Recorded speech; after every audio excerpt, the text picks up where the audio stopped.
So yan, what's up mga ka-farmers? Today's video mga ka-farmers is magkakaroon naman tayo ng reaction video. So may nakita po akong isang video na babuyan na walang amoy na design na building. Panoorin natin mga ka-farmers yung sukat ng ginawa nilang babuyang walang amoy. So medyo malaki tong ginawa nila. So bago yan, intro muna.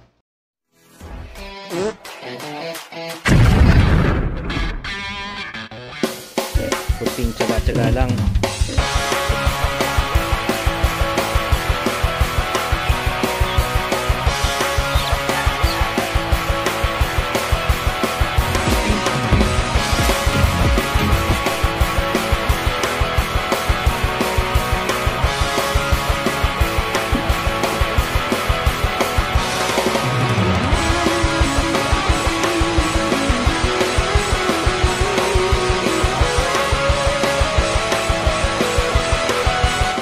So yan, nandito na tayo mga ka-farmers. Yan. Panoorin natin tong video na to na babuyang walang amoy. So yan. Don't forget to subscribe. Baka naman mga ka-farmers. Don't forget to subscribe naman.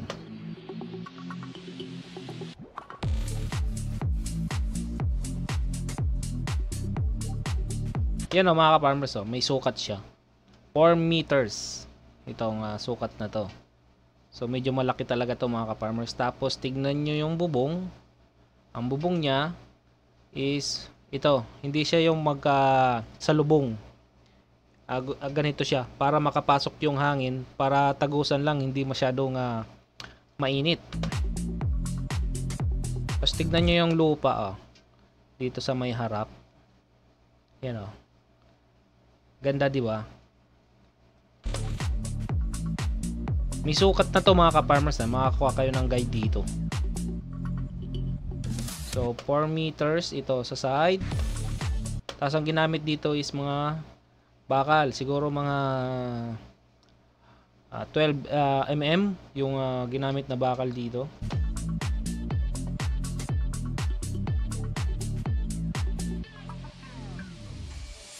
Tapos dito sa harap yung kainan.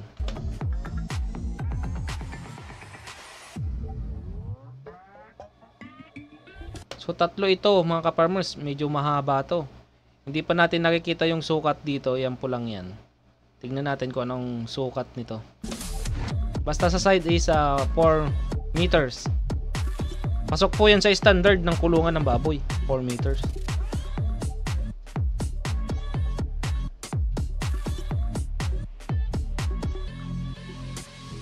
So mga tubo ito mga ka-farmers. Tubo yung ginamit. Tapos all welding. Pati yung dito, yung support na poste, ginawa nila is tubo rin.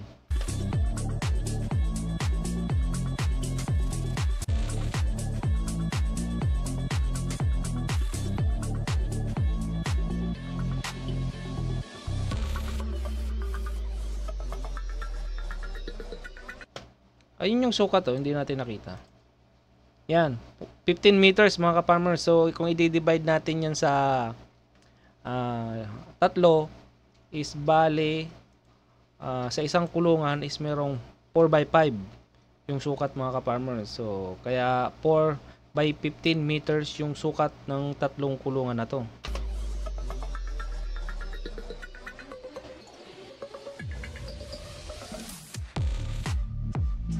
Ang ganda niya mga ka-farmers. Kung meron kayong pampatiner, yung kung gusto niyo magpatiner ng baboyang walang amoy, ito yung magandang sundin na guide mga ka-farmers.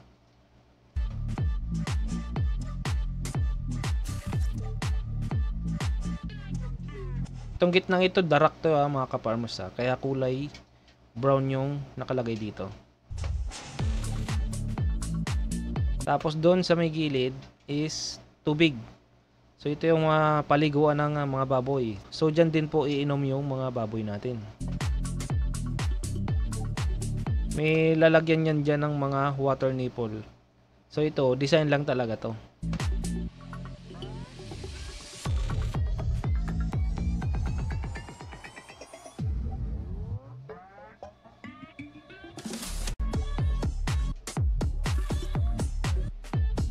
Ang ganda ng pagkagawa nito mga ka-farmers. Ito yung magandang talagang sundan na guide kung gusto nyong gumawa ng babuyang walang amoy na kulungan. Ito yon para sa inyo mga ka-farmers. Makakatulong to sa inyo yung ginawa nila. Kung gagawa kayo ng isa, pwede nyo itong sundan. Itong ginawa nila.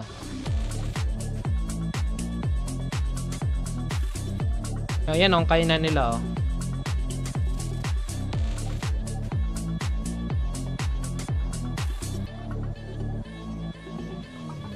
Yan, papasok. Yan, yung dingding may mga tubo rin. Puro welding mga ka-farmers.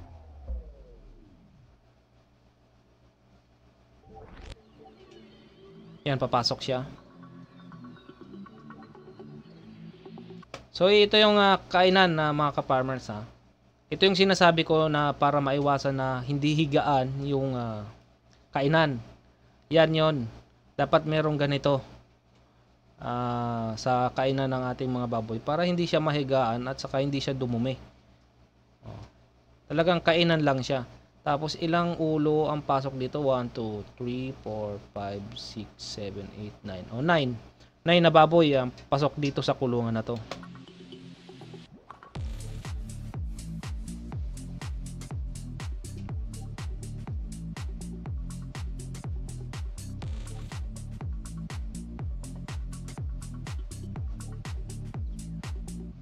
Same din dito sa kabila. Same din siya, ganito rin ang kainan. So pag ginawa to sa actual, i-improve pa to sigurado kasi dapat meron talaga dito paano siya lilinisin. Kaya may mga tubo at kung sakaling lilinisan mo siya ng tubig, kailangan mayroong butas dito. O kaya doon para paglinis, o kaya kung saan dyan basta may butas para pag nilinis siya is madali na lang.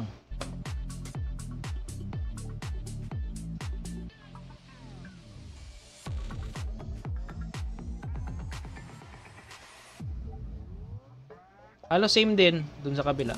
Magkakaparehas lang yung design nito mga ka-farmers.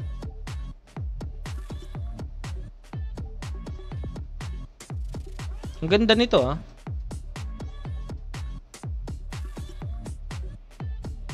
12mm ata yung ginamit na bakal dito mga ka-farmers. Kasi kung 10, medyo mahina yun para sa baboy. Mas maganda yung 12mm na bakal. Para yan dyan sa dingding. Tapos dito, 1/2 na tubo. Ito yan sa may kainan. 1/2 na tubo yon. Yan. Puro welding ito mga ka-farmers.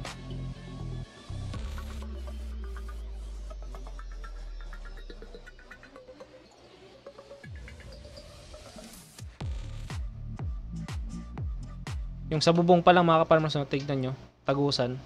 Ito talaga yung pinaka-advice ng mga veterinaryo kung gagawa daw ng mga baboyan. Talagang ganito, may labasan na hangin para yung init dito sa kulungan daan lang, hindi siya mag-i-stay dito na nagbibigay ng stress sa ating mga baboy, kaya minsan pinapaliguan dito. Hindi na kailangan paliguan kasi may paliguan na. Iiwasan na lang dito na sobrang init, kaya ganito yung paka-construct ng kanyang bubong. Pwede natin itong gayahin mga ka-farmers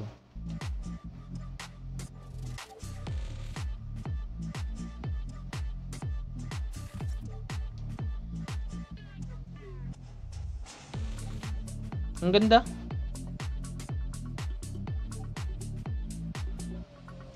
I-pass forward natin. Halos same lang. Yan. Pinakita lang yung taas, yung bubong mga ka-farmers. Yan. Pwede natin gayahin yan. Style nila.